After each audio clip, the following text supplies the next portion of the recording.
Acheter une télévision en 2026 ne devrait pas être compliqué.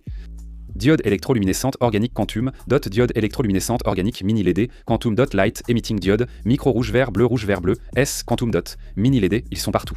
Impossible de regarder la télévision sans découvrir un nouvel acronyme. Mais seul le CS réunit toutes ces technologies. J'ai pu examiner chaque type de téléviseur pour mieux vous éclairer. Je réalise des vidéos sur les téléviseurs depuis des années, et parfois un tableau s'impose, donc considérez cette vidéo comme votre aide-mémoire. Voici tout ce que vous devez savoir pour comprendre toutes les technologies de téléviseurs, et aussi acheter celui qui convient à votre pièce, et tous les liens vers les téléviseurs seront en bas. Le diode électroluminescente organique reste la référence incontournable à laquelle tout sera comparé. Le diode électroluminescente organique offre un excellent rendu car chaque pixel émet sa lumière et s'éteint pour afficher du noir. Aucun rétroéclairage qui fuit, pas de halo, juste du noir pur et un contraste incroyable. Les angles de vision sont excellents, offrant la même image à tous sur le canapé, où qu'ils soient. Ces écrans peuvent être fixés au mur, donnant l'impression d'une image peinte. Il existe deux principaux types de diodes électroluminescentes organiques courants. Le diode électroluminescente organique de LG Signe utilise une lumière blanche filtrée par des couleurs, puis il existe aussi le Quantum Dot, diode électroluminescente organique. Samsung et Sony utilisent une sorte de lumière bleue, avec des points quantiques pour créer la couleur. C'est ce que signifie Quantum Dot, Quantum Dot. Je trouve que les deux sont superbes. Le Quantum Dot diode électroluminescente organique accentue les couleurs, tandis que le W diode électroluminescente organique reste plus naturel. À vous de choisir selon vos préférences. Le S80-15H de Samsung, sorti cette année, serait environ 35% plus lumineux que le modèle précédent. Il a un cadre intégré pour une fixation murale, mais on ne peut pas l'enlever pour le mettre sur un support. Pensez-y avant l'achat.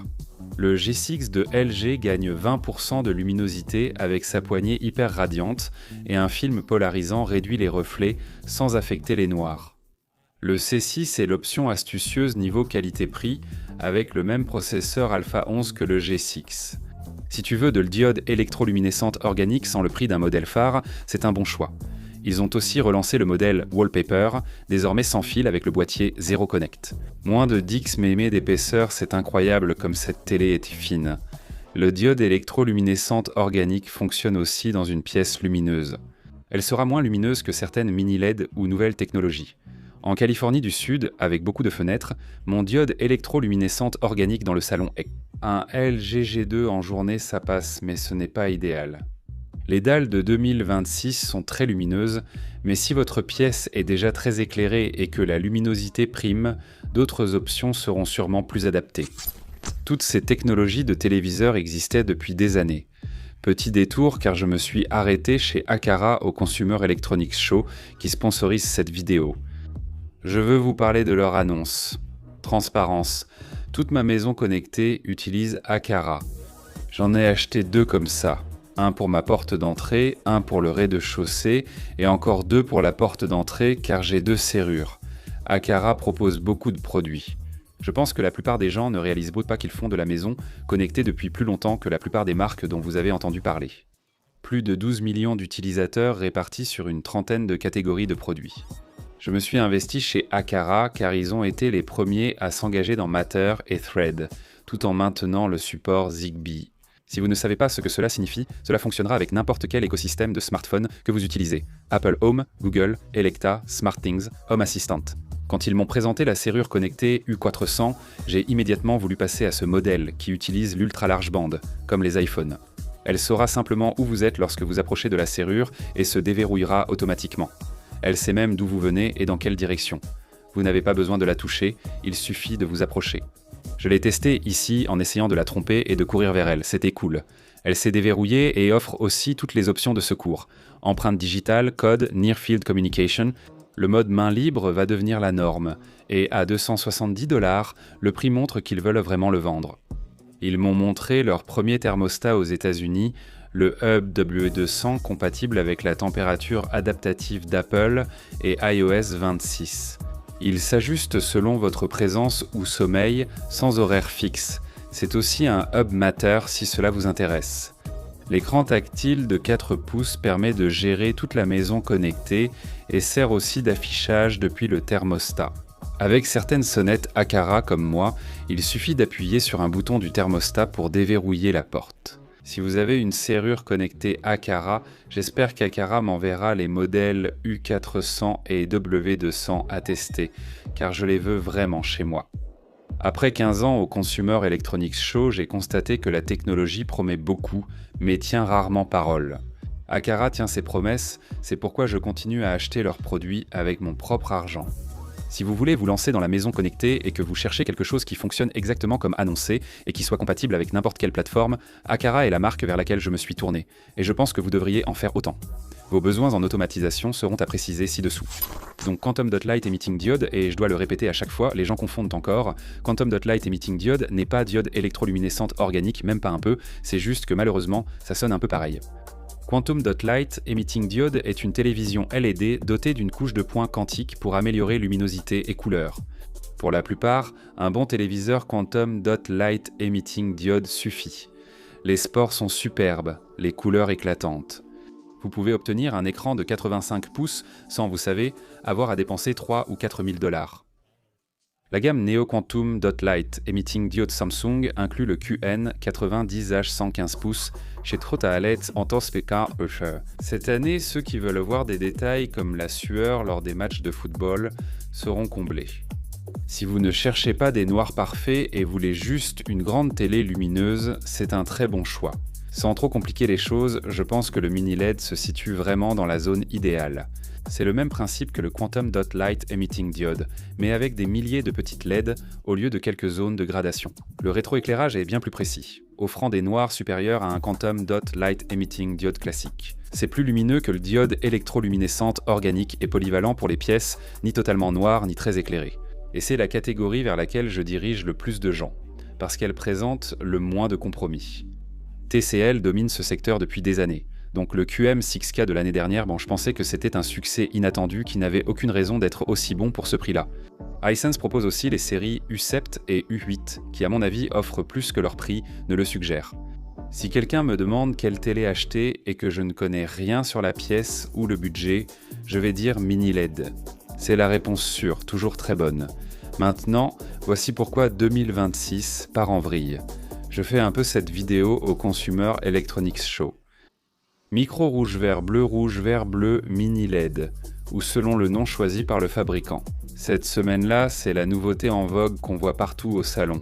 Je veux expliquer ce que c'est car le nom est inutilement déroutant.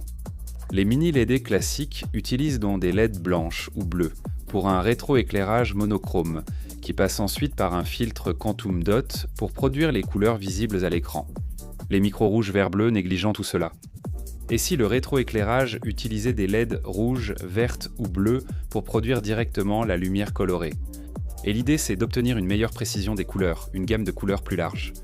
Vous pouvez potentiellement atteindre la couverture complète du BT 2020, et si vous vous demandez ce que cela signifie, vous entendrez souvent ce terme, surtout ici au Consumer Electronics Show. C'est comme une boîte de 64 crayons de couleur. La plupart des téléviseurs en utilisent une. C'est suffisant pour tout colorier. BT 2020, c'est une boîte de 152 crayons, avec des couleurs étranges dont vous ne soupçonniez même pas l'existence, plus de nuances de rouge, des verts plus profonds, des bleus que vous n'avez jamais vus sur un écran auparavant. Atteindre 100% du BT 2020 était presque impossible sur les téléviseurs grand public pendant des années, mais cela change en 2026, d'où l'engouement pour les téléviseurs cette année. La version Samsung micro rouge vert bleu a pour modèle phare le R95H. Il passe de 55 à 130 pouces nécessitant un support au sol, aucun mur ne pouvant porter cela. LG propose le micro rouge vert bleu EVO en taille de 75, 86 et 100 pouces. Hisense intègre le rouge vert bleu mini LED EVO sur toute sa gamme.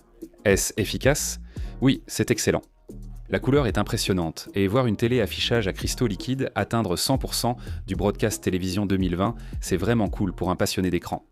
Mais ça reste du liquid crystal display. Tu n'obtiens toujours pas les noirs de le diode électroluminescente organique en quelque sorte. Il existe aussi la diaphonie des couleurs, où les zones rouge-vert-bleu se chevauchent légèrement. On parle aussi de blooming ou floraison des couleurs. Il remplace simplement un problème par un autre. Et pour être tout à fait franc, je pense que le micro rouge-vert-bleu est un peu survendu en ce moment. La technologie est bonne, mais sa commercialisation la présente à tort comme le remplaçant de la diode électroluminescente organique. Il devrait y temporiser, ce n'est pas encore prêt, peut-être dans une génération. TCL propose aussi une autre technologie, alors que tout le monde se précipite. Pour mettre des LED rouge-vert-bleu dans le rétroéclairage, TCL a essentiellement pris une direction différente. Ils ont dit non, nous allons plutôt corriger les points quantiques. Leur approche s'appelle SQD, Mini LED Super Quantum Dot, utilisant le même rétroéclairage blanc que les mini LED classiques. Les points quantiques couvrent tout l'espace colorimétrique. BT 2020. Ils affirment que vous bénéficiez de la précision des couleurs sans les interférences possibles des rétroéclairages rouge-vert-bleu. Donc leur produit phare, le X11L possède 20 000 zones de gradation, une luminosité de pointe de 10 000 nits et ce système de contrôle du halo. J'étais plutôt sceptique à ce sujet, parce que chaque téléviseur mini LED prétend éliminer l'effet de halo. Et puis quand on regarde une scène sombre avec des étoiles, on dirait que quelqu'un a étalé de la vaseline sur chaque point lumineux. Le X11L a tenu ses promesses. J'ai visionné des contenus sujets à l'effet de halo sans en voir. C'est vraiment impressionnant. 4 ports HDMI, 2.1, 144 Hz pour le gaming, Dolby Vision, tout ce qu'on attend d'une télévision. Je pense que TCL a vraiment frappé fort cette année. Ce n'est pas donné. La version 85 pouces coûte environ 8 000 $, mais c'est un modèle haut de gamme. Je trouve ça assez compétitif parmi les téléviseurs. Cette année, je prévois d'installer un X11L chez moi, donc ce n'est plus un si grand événement. Mais la 8K, oui, ça existe. En magasin, c'est net, mais il n'y a presque pas de contenu 8K natif et c'est cher. C'est surtout de la mise à l'échelle, la différence ne se voit pas depuis le canapé. Je pense qu'une très bonne télé 4K aura toujours un meilleur rendu qu'une télé 8K médiocre. Ne laissez pas quelqu'un en chemise bleue vous pousser à prendre une 8K ou un taux de rafraîchissement trop élevé juste à cause du chiffre. 120 Hz est idéal pour les jeux, mais pour les films et séries, la différence est peu perceptible si vous ne jouez pas. En gros, la morale, c'est de ne pas payer pour des caractéristiques supplémentaires dont vous n'allez pas vous servir. En résumé, le diode électroluminescente organique et le Quantum Dot diode électroluminescente organique dominent toujours en contraste. Pour une pièce sombre, le LG C6 et le Samsung S95H offrent un bon rapport qualité-prix. Pour impressionner dans une pièce lumineuse avec un petit budget, diode électroluminescente organique et mini LED suffisent. C'est sans doute le meilleur choix, et arrêtez de culpabiliser de ne pas acheter les produits les plus chers. Un bon Quantum Dot Light Emitting Diode reste une bonne télé. Le micro rouge-vert-bleu est innovant, mais c'est une première génération au prix élevé. Et si vous voulez, selon moi, la télévision la plus complète que vous puissiez acheter en ce moment, la TCL X11L est celle sur laquelle je miserai. Les acronymes continuent d'arriver, ils l'ont toujours fait et ils le feront toujours. J'espère que vous savez maintenant ce qu'ils signifient et lesquels valent vraiment la peine d'être considérés.